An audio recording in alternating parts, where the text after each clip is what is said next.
ಕಡೆ ನೋಡ್ರಿ ಪೂರ.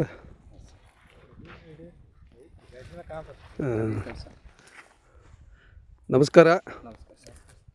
ಇವತ್ತು ನಾವು ಬಸವರಾಜ್ ಕೋಣಪ್ಪನವ್ರ ತೋಟಕ್ಕೆ ಬಂದೇವು. ಕೇಸ್ನೂರು, ಬಾಗಲಕೋಟೆ, ಬೀಳಿಗೆ ತಾಲೂಕು, ಬಾಗಲಕೋಟೆ ತಾಲೂಕು.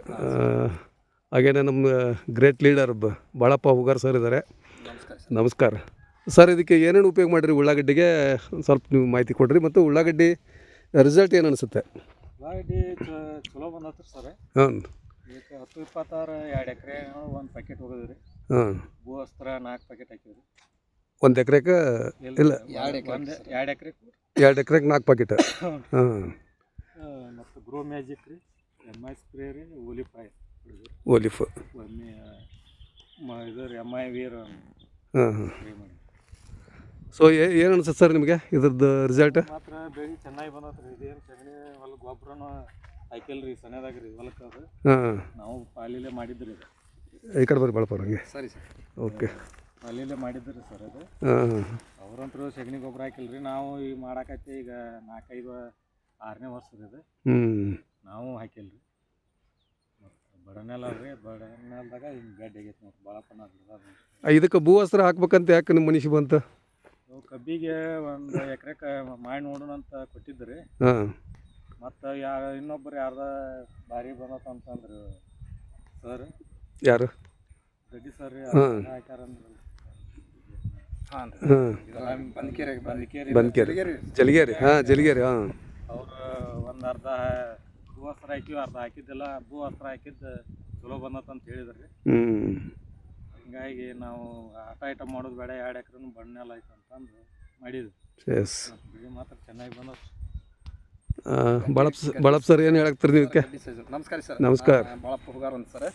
ನಾವು ಆತ್ಮೀಯರೇ ಬಸವ ಕೋಣಪ್ಪನವ್ರು ಅಂತ ತಿಳ್ಕೊಂಡು ನಮಗೆ ಸಂಜೀವ್ ಕುಮಾರ್ ಸರ್, ಆಮ್ಯಾಗ ದಡ್ಡಿ ಸರ್ ಇಲ್ಲ ಸಾವಯವ ಕೃಷಿ ಒಳಗೆ ಭೂಮಿಯನ್ನು ನಾವು ಯಾವ ರೀತಿಯಾಗಿ ಫಲವತ್ತತೆ ಮಾಡಿ ಒಂದು ಒಳ್ಳೆಯ ರಿಸಲ್ಟ್ ತೊಗೋಬೇಕಂತ ತಿಳ್ಕೊಂಡು ಏನೋ ಒಂದು ಟ್ರೈ ಮಾಡ್ಬೇಕಂತ ತಿಳ್ಕೊಂಡು ನಮ್ಮ ಬಸವರಿಗೆ ಹೇಳಿದ್ದೀವಿ ರೀ. ಅವರು ಕಬ್ಬಿಗೆ ಉಪಯೋಗ ಮಾಡ್ಯಾರ, ಕಬ್ಬಿನ ಚಲೋ ಬಂದೈತಿ. ಆಮ್ಯಾಗ ಇದಕ್ಕೆ ಸರ್ಕಾರಿ ಗೊಬ್ಬರ ಹಾಕೋದ್ರಿಂದ ಏನು ಆಕೈತಿ. ಆಮ್ಯಾಗ ಸಾವಯವ ಕೃಷಿ ನಮ್ಮದು MI ಲೈಫ್ ಸ್ಟೈಲ್ ವತಿಯಿಂದ ಭೂ ಅಸ್ತ್ರ, ಗ್ರೋ ಮ್ಯಾಜಿಕ್, MI ಸ್ಪ್ರೇ, ಆಮ್ಯಾಗ ಓಲಿಫ್ ಇವನ್ನೆಲ್ಲವೂ ಪ್ರಯೋಗ ಮಾಡಿದ್ರಿಂದ ಏನು ಆಕೈತಂತ ಅವ್ರ ಕಣ್ಣಾರೆ ರಿಸಲ್ಟ್ ಬಂದೈತೆ ರೀ. ಅವ್ರು ಏನು ಮಾಡಿ 2 ಎಕರೆ ನಡಬರ್ಗೆ 1 ಪ್ಯಾಕೆಟ್ ಸರ್ಕಾರಿ ಗೊಬ್ಬರ ಹಾಕ್ಯಾರ. ನಮ್ಮದು ಭೂ ಅಸ್ತ್ರ 4 ಪ್ಯಾಕೆಟ್ ಹಾಕ್ಯಾರ. ಆಮ್ಯಾಗ ಒಮ್ಮೆ ಗ್ರೋ ಮ್ಯಾಜಿಕ್, ಓಲಿಫ್ ಒಮ್ಮೆ ಸ್ಪ್ರೇ ಮಾಡ್ಯಾರ. ಆಮ್ಯಾಗ ಸ್ವಲ್ಪ ಇದಕ್ಕೆ ಇದು ಬೀಳಾಕತ್ತೈತೆ ನೆತ್ರೋಗ. ಅವಾಗ ಒಮ್ಮೆ MI ವೀರ, MI ಸ್ಪ್ರೇ ಒಮ್ಮೆ ಸ್ಪ್ರೇ ಮಾಡಿರಿ ನೋಡೋಣ ಏನಾಕತ್ತೆ ಅಂದೀವಿ. ಅವು ಸ್ಪ್ರೇ ಮಾಡಿದ್ರೆ ಮತ್ತು ರಿಸಲ್ಟ್ ಮಾತ್ರ ಚಲೋ ಬಂದೈತೆ sir. S S.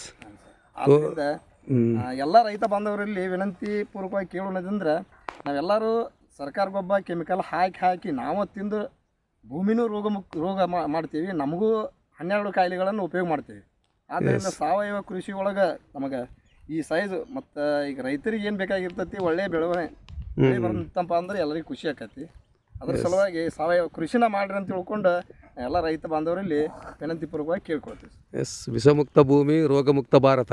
S sir. Yes, ನಾವು ಆರೋಗ್ಯವಾಗಿರಬೇಕು, ನಮಗೂ ಯಾವುದೇ ಕಾಯಿಲೆ ಇರಬಾರ್ದು, ಭೂಮಿಗೂ ಕೂಡ ವಿಷ ಉಣಿಸಬಾರ್ದು ಅಂಥೇಳಿ ಅಂದರೆ ನಮ್ಮ ಜೊತೆ ಎಲ್ಲರೂ ಒಬ್ರಿಗೊಬ್ರು ಕೈ ಜೋಡಿಸೋದ್ರಿಂದ ನಾವು ಇಡೀ ಏರಿಯಾನ ನಾವು ಆರ್ಗ್ಯಾನಿಕ್ ಆಗಿ ಮಾಡಲಿಕ್ಕೆ ಹೆಲ್ಪ್ ಆಗುತ್ತೆ.